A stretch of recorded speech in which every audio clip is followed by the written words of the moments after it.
Welcome to the Dear Rochester Retire Well podcast with David Pulcini from 6 Point Financial Partners. In this podcast, find your path towards a brighter financial future with David as your guide as he helps individuals, educators, and healthcare professionals explore ways they can build wealth while minimizing risk using a multifaceted, comprehensive approach to personal finance. Are you ready to take the first step towards a brighter financial tomorrow? Let's get started. So since this is called Dear Rochester Retire Well, folks, do you know who else needs to retire at some point? Your retirement planner. Your advisor themselves actually has to retire. So today we have a special one for our experienced financial advisor friends out there. Joe, I'm going to call them experienced financial advisors. I don't want to call anybody old. They're experienced, right? Good call. And our listeners, this will actually benefit the listeners as well. And it's something that has been more frequently coming up in conversation with clients, by the way, prospective clients and other financial advisors. And that is this: the advisor that has worked for 25 or 30 years is now thinking about retiring, and what happens to their clients. And that's what we want to go through today. But for the listener that's not in our business, I want to give you some stats to think about. And this is pulled from a Cerulean Associates research study. They're known for their detailed research in the financial services world.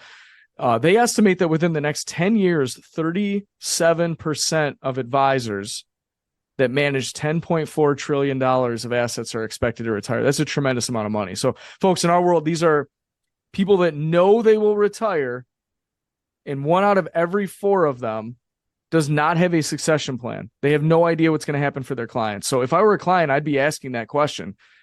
If I were an advisor, I'd be immediately looking for a succession and continuation plan just to make sure that my clients go into the right hands once I'm done. So let's put this in perspective. Right now, there are 300,000 plus advisors that do financial advice in the United States. 29% are between 55 and 64 years old, and 12% over the age of 65. The median age in our field is 55 years old, okay? The median age of attorney is 46 years old. The median age of a CPA is 43 years old. I was actually surprised to see that. But financial advisors as a whole are much older than other professions, especially in financial services. So the point here is our industry is going to see a massive shift in the next 10 years. The retiring advisor needs to have a plan for themselves, their families, and their clients. And in many cases, they just don't want to deal with finding the right advisor to team with and eventually take over their business. And I don't blame them. It's a hassle. So how much can you take out of your current investments and never run out of money? When is the absolute best time to take Social Security? Are you 100% confident in your investment strategy? Are you paying too much in taxes? Why? If something were to happen to you today, what would they find? If you are doubting any of this and would like a second opinion or to review these items, along with many more, feel free to reach out to us. You can visit us at www.sixpointsfp.com or email us at info@sixpointfp.com. Back to the show. Just so that the people know, we've been approached in the past, and Joe's going to go over this, to purchase books of business. I've had several advisors reach out to me and say, hey, Dave, are you guys looking at buying practices? I'm thinking of exiting the business. They say all this stuff. And I'll tell you guys this, 5 years ago, we just weren't ready. We were doing our own thing. We just became independent. We started our own firm. 6 Point was started about 5 years ago, and we were not ready. Okay. We are ready now. We have systems, processes in place. We have all the stuff, and that is why I wanted to have Joe Prestigiacomo on the show today. Joe has developed a process for working with, we'll call it experienced advisors, right, Joe? Mm-hmm. And that process are all of the things that you have. There's a timeline. There's frequently asked questions. You have videos. We have integrations for those advisors. By the way, that covers not just the advisor, but their staff and employees. Joe has secured funding to purchase advisory practices and a lot more. So, Joe, thanks for doing this today. How you doing, man? Thanks for having me. I'm great. How are you? Good. So I was making an outline for this, and by the time I got done with the outline, Joe, I'm like, we probably could do like 5 episodes on this, but I don't want to put people through that. So we'll try to get as much as we can done now. But Yeah. let's talk to the advisors out there that are looking to potentially make an exit in the next, I'll call it 1 to 10 years. But I've had folks reach out to us that, and you know this, that they want to be done in the next 3 to 6 months, and that's okay, right? And keep in mind, folks, again, if you're not an advisor, this is beneficial to you as well. It can help you make a decision in hiring an advisor, and it can help you think about your current relationship with your advisor, and it gives you a little peek behind the scenes of an advisory business. So if I'm an advisor, Joe, and I'm looking to make an exit to sell my practice, the first thing that I want to do is to get to know that advisor or the team I'm talking with. And I don't mean to skip ahead on your timeline, Joe, but I wanted to start with kind of your story. How did you get into this business, and how did you get to where you are today? And there's a reason I'm asking, folks, so we'll get to that in a second. Yeah, so I'll go back to college. So when I was at St. John Fisher College, now it's St. John Fisher University, heading into my junior year, the summer between sophomore and junior year, I had an internship at a local wirehouse. Got a feel for the business. I had an idea, or I guess we'll call it a feeling, that I wanted to do this. But working with that individual, it was eye-opening. And I actually had 2 internships at 2 different wirehouses through college. And after completing them, I knew this is what I wanted to do. And the power of being able to help people, meeting with someone, putting them in a better position. I mean, it's a very rewarding career. So once I did those, I graduated. Right after graduation, I got licensed, and I ended up working with, you, Dave, hired me right out of college, right? Thank you. Hey, Joe, before you keep going, I want to point out one thing. You said a local wirehouse. What Joe means, folks, is a very large wirehouse that you've all heard of, just a local office. Correct. So it was a big company. Yep. After college, I started, I was young, 22 years old. Had to start from scratch. I had no clients, I had nothing, and I had to figure out what I wanted to do. So, from that time, I built something up. And like you said, it's progressed. We left an insurance broker dealer to be on our own, to have our own RIA. And it's, being able to do everything you can for your clients under the sun without having restrictions, having goals to, hey, you need to bring in X new clients this year, or you're not going to get a higher payout, things of that nature. Being able to run a business the way we want to and truly help your clients without just selling them something to hit your goals and get more money. So yeah, starting from scratch, really learning the field, really working with a lot of people. That's my timeline. And like you said, Dave, a few years ago, we probably weren't ready. We were being approached and people asked, like, can we work with you? Or, do you want to buy us? And maybe it's a blessing in disguise. We weren't ready yet, because I feel like over the past 6-12 months, we've gotten things in place, ready to roll. And we are, getting approached now. And I really see this ball rolling very quickly downhill to get it going. Yeah. You're, I think one thing that people appreciate is when folks have approached us in the past, the first thing that we do is you have an intro meeting. So I want Joe to go through his timeline, and that's the first thing on there. But during that intro meeting, one of the things that I constantly get asked, or consistently asked, I should say, is how'd you get started, Dave? And I think what the advisors are asking is, did you have to go through the grind that we did? Oh yeah. And because it's comforting to know that things weren't handed to you. Yeah. You're right. They do. I think that's why they ask, because they want to make sure they're just not handing it over to someone who inherited their parents' or relatives' practice and they pretend to know what they're doing and they didn't put any time in, right? You didn't put in any blood, sweat, tears. You didn't do the grind. So when we tell them that, they're like, oh, okay. All right, we can keep talking. Let's keep hearing. So my grind, Joe, and then you can go after me, I guess, I know it's similar because you came into the business with me, but when we started, we had no clients. The reason I chose the firm that we did, which was AXA Equitable at the time, was because they had a niche market starting that went out to public schools. And the advisors out there know this. We can get a job anywhere pretty much at a financial firm in about 5 minutes. So I think I had a bunch of offers. I chose AXA Equitable because they had that 403B team That didn't mean it was easy. We had to go out and open up school districts, get our name on the list. I think I was driving 50 or 60,000 miles a year for the first 4 or 5 years. I mean, Joe, I know your story is similar, but we'd be meeting with the night custodians to set them up for a 403B. And then we go to the bus garage. And then after that, we'd go to the high school. And then I'd go to the elementary school lounge for a visit, then back to a bus garage. And then after school. And then we'd have night appointments, 2, 3, or 4 of them at 4 o'clock, 5 o'clock, and 7 o'clock. And I'd get home at 10 or 11. And this was years. And it's funny, it goes fast, but when you're in the middle of it, it's brutal. Also, I've said this a lot. Like, I had hundreds of clients right away.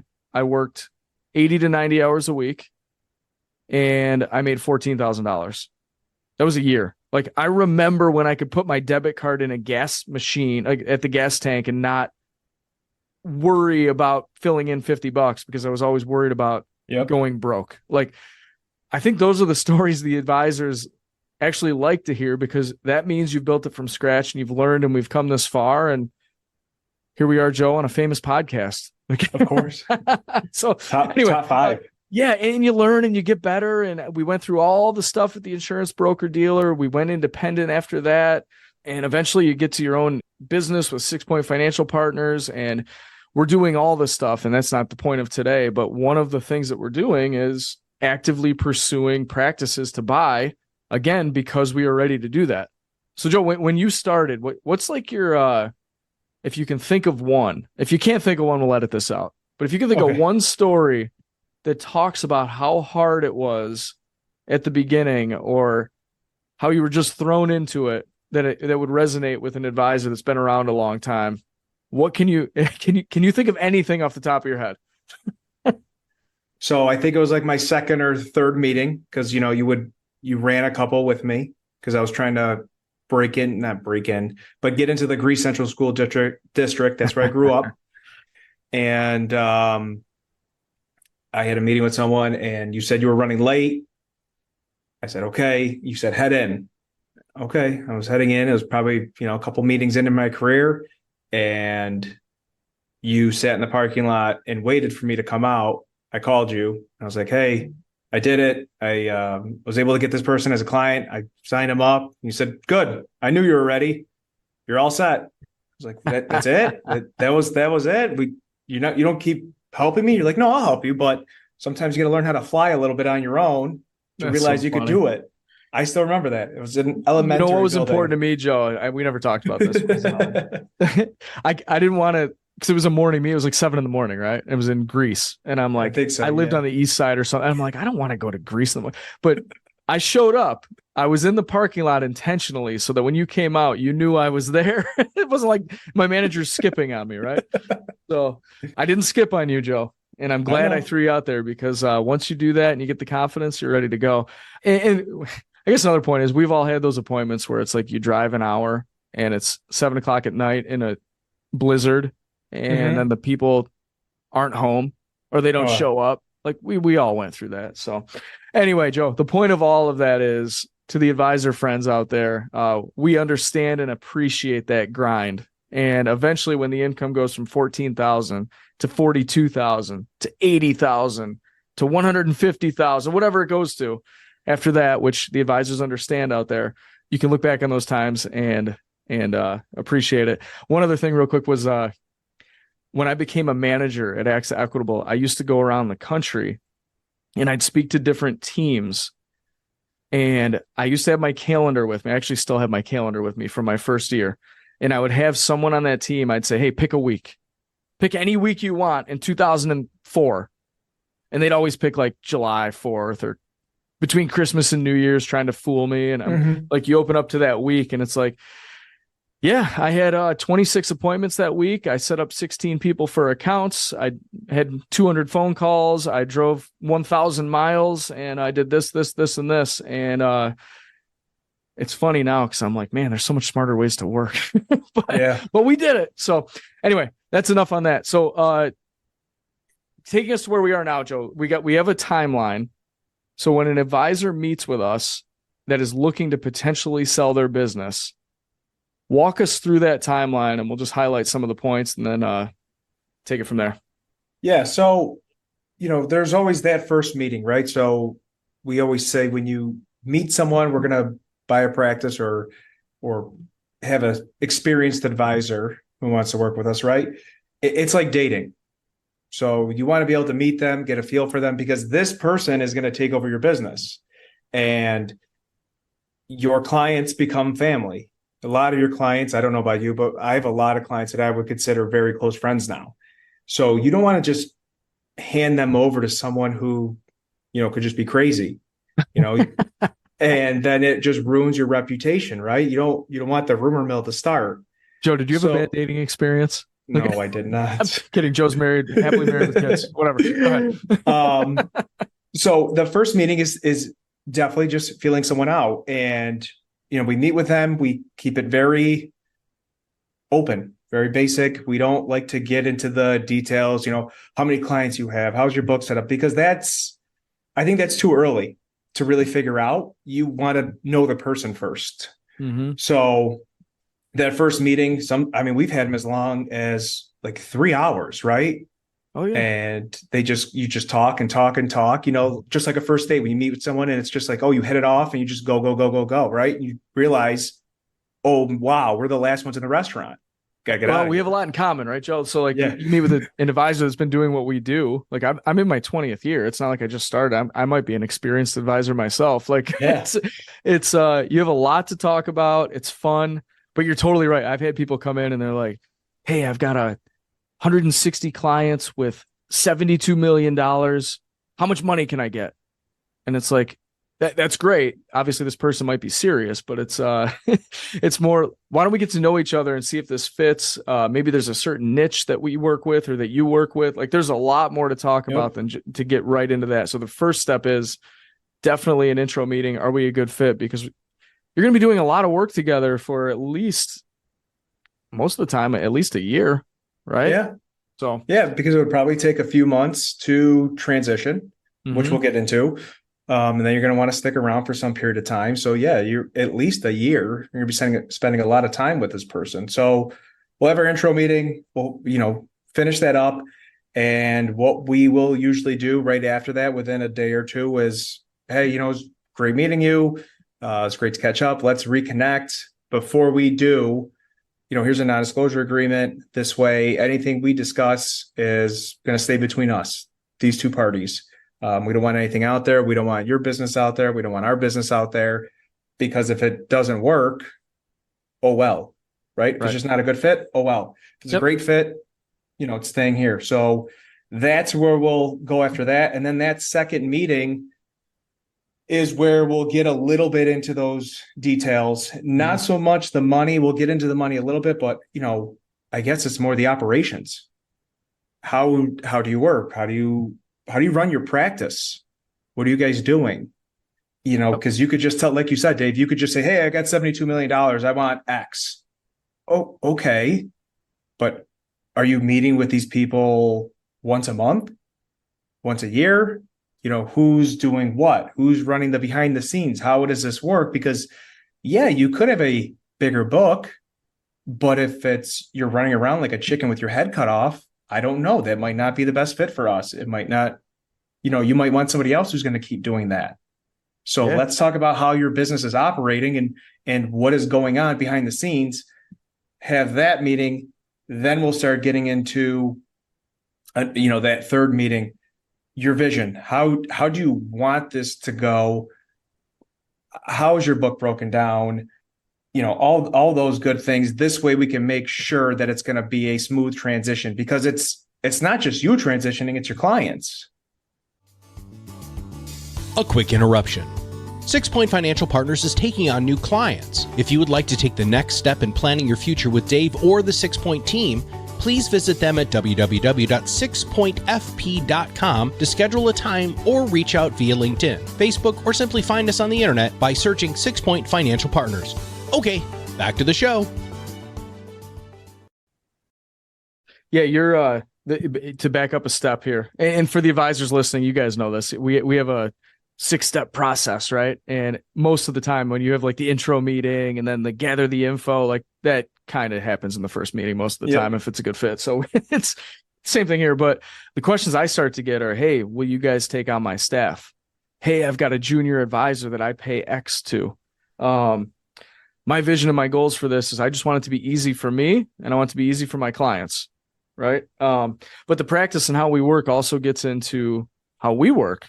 So highlights from that have been advisors that have seen our review process, our scheduling, our communication. How do we reach out to our clients? We do video stuff. We've got this podcast that you're listening to right now, and we've got systems and processes in place for the reviews.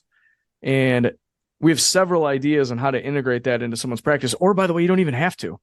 If you're doing awesome and all of your clients are managed and everything's taken care of and it's a well-oiled machine with an employee, why would we screw that up? You wouldn't. And by the way, I've heard Joe, and Joe knows this. We've seen several people that are worried about an employee. Hey, will you make sure that you take care of Kathy? Whatever. Make sure Kathy comes with, like, is she part of the deal? I think in most cases, the advisors that are buying the practice are crazy not to keep that common link in the person working, unless something else is going on that you don't know about. But like you almost have to keep those employees as part of the business, right? I think it's typically, like I said, crazy not to. One other thing is, right away, Joe, we've had advisors that reach out to us and they have 100% of their book of business in alternatives, right? So like that, I mean, great person, fun meeting. That's just not going to work because of the compliance issues and running an RIA and all of the stuff that you have to do. It's just not worth that risk for the advisor to take that on, right? So there are things very quickly that you can figure out if it makes sense or not to continue down the timeline. So when I mentioned the financial planning process that I'm sure most advisors have, Joe has a nice PDF timeline that he's made that's actually what we're talking about right now. So if you want a copy of that, just reach out to us. So keep on going, Joe. Sorry. We're on your vision, right? Yeah, the vision. Once we kind of get through that and figure out how that's going to work, we get the game plan together, the integration plan. So we have the staff and we have the bodies here to help with it because it is going to be probably little chaotic, right? That you're changing because you're used to just, whatever. You've been at the same broker dealer or the same firm for 10 years. You haven't changed anything. And do you have to repaper? Do you not have to repaper? Do you have to change this, change that, these funds, whatever it may be?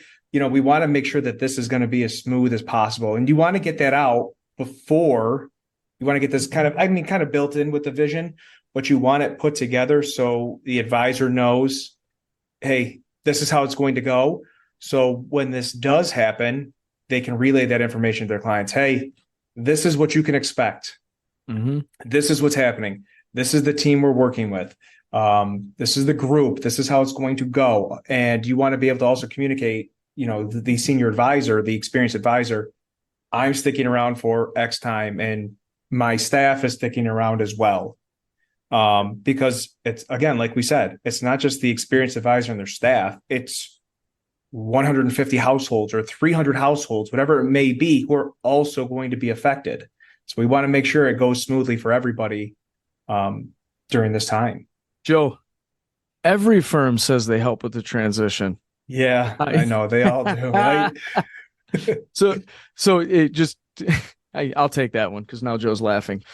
We personally, when we said we weren't ready before, now we've got operations people, we've got virtual staff, we've got the whole thing set up. Like, I have a friend who's considering joining our firm. They probably will. And I told him, hey, when you work with us, like, I will sit there with you, with our ops people, to make sure that, like, literally in person, we'll make sure all of the clients that you want get moved over as smoothly and cleanly as efficiently as possible. So everybody says that, but like, we are willing to actually sit there with you if you need that, to make sure that every single piece of business that you're working with and every single client account is tracked, made up for, and taken care of. And your job is to call the clients and push the buttons. The job of us on the ops side or the advisor side is to make sure that you have that cleaned up, again, quickly and as efficiently as possible. I just did a podcast on this, Joe. I'm not sure how much later this episode will be released, but I just did one on our onboarding process. Yep. We even have a client onboarding process that starts with intro to team. Get you logged in. Follow us on here. Subscribe to the podcast. Let's make sure you link your bank accounts to the, like, all of the details are covered and the things are covered as part of our process again. So I think that goes along with the integration plan. But yeah, everybody says they'll help with the transition. I've heard it 1,000 times. We would actually be there in person and be accountable as part of, I would say, part of the deal or the offering, right? Mm-hmm. So, all right, what do you have next? Facts and figures. Yep. As much as this advisor loves all his clients, at the end of the day, I'm sure they want to make sure they're taken care of as well, right? Yeah. They themselves, right, Joe? The advisor themselves. That's what you're talking about. Correct. Yep. Make sure that's all figured out. How are you going to get your money?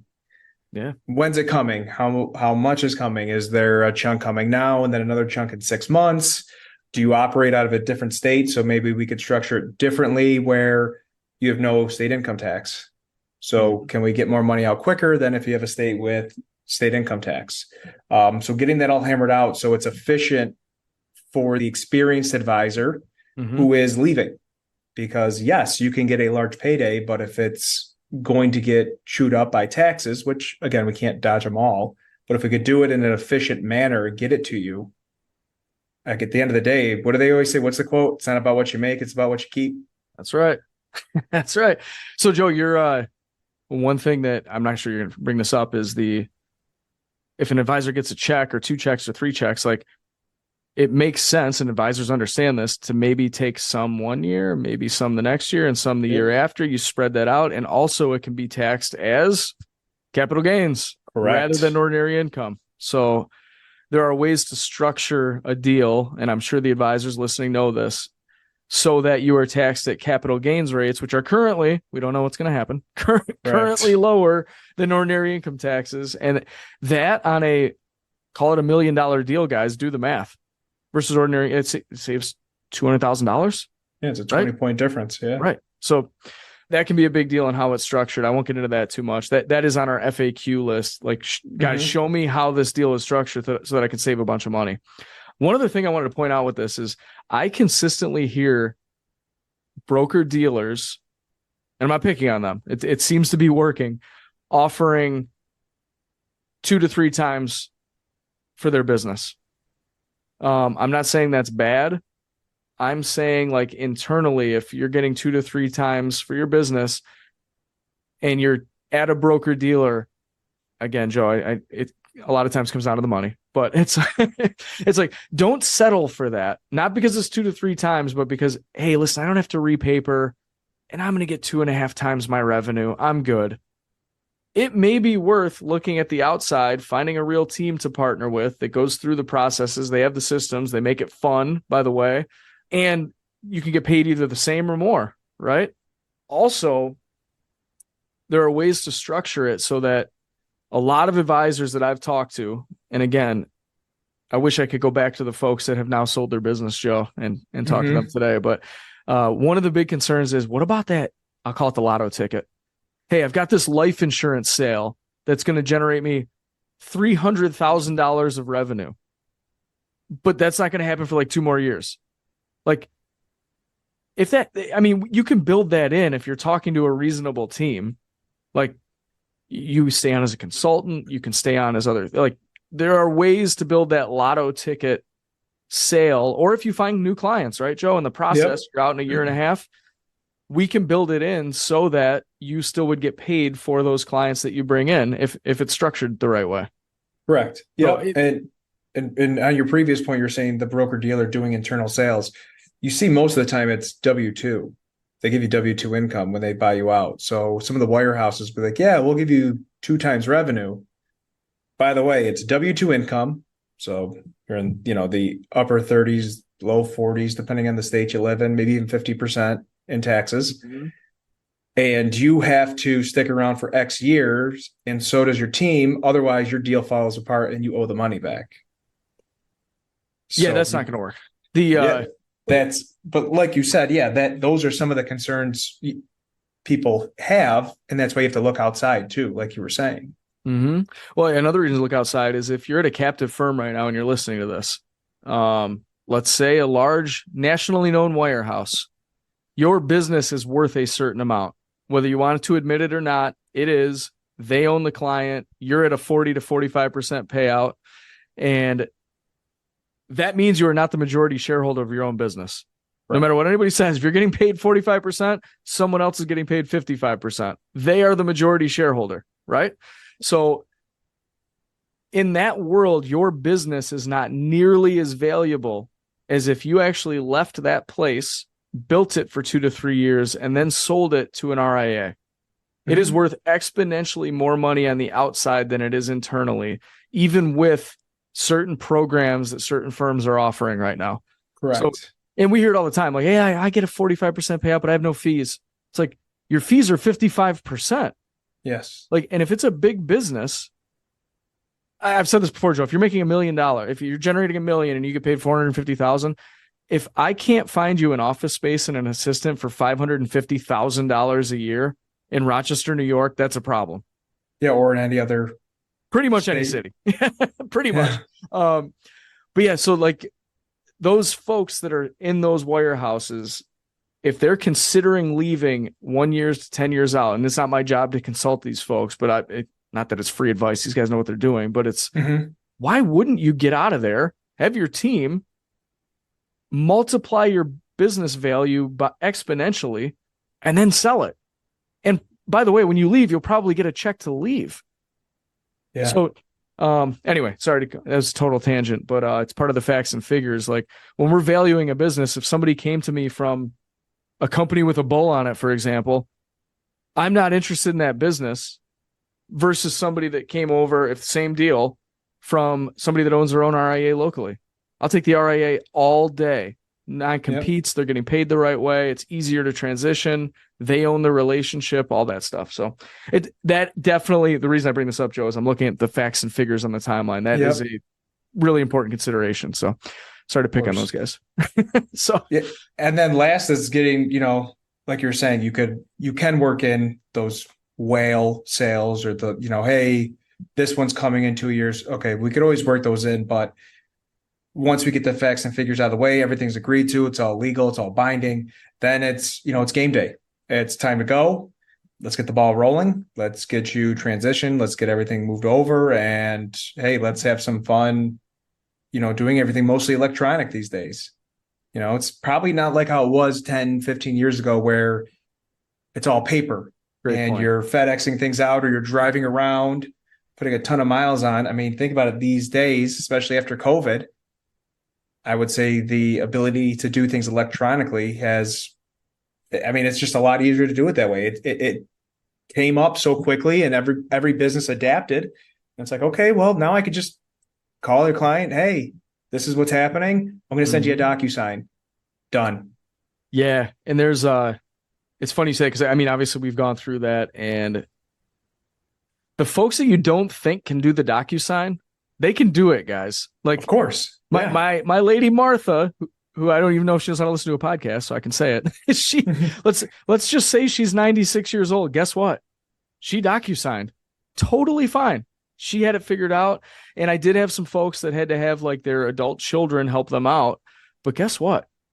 Once we walked them through that process and then did the re-onboarding for those folks, their adult children became clients if they were a good fit for us. Like, there's stuff that you find during this process that you can then get paid for if it makes sense. So correct.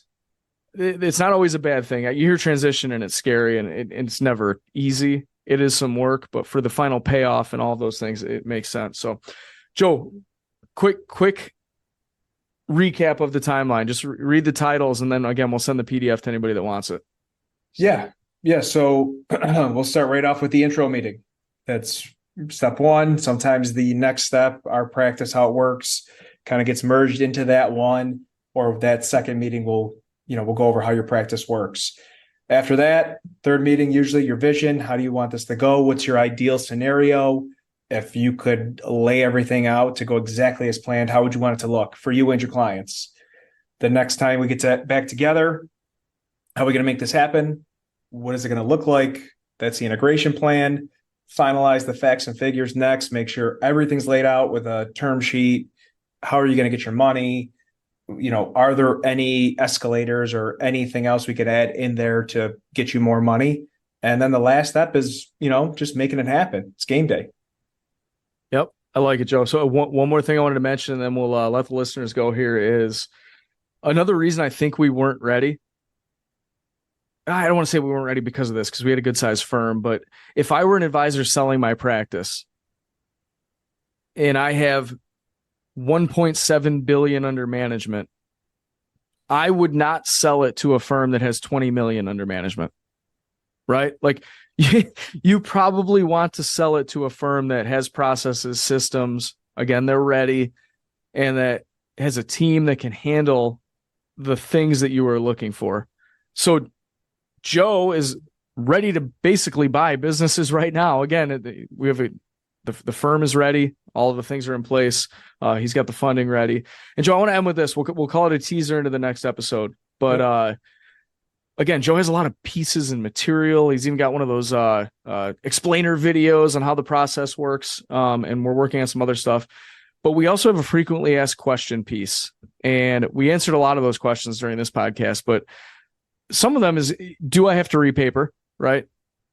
What is the true value of my business? We'll tell you. How fast can we go is a question that I've had before. I've also had advisors say, how long can we let it go, or how slow can we go? And then the big question is, like, how much money am I going to get, and how do I get paid?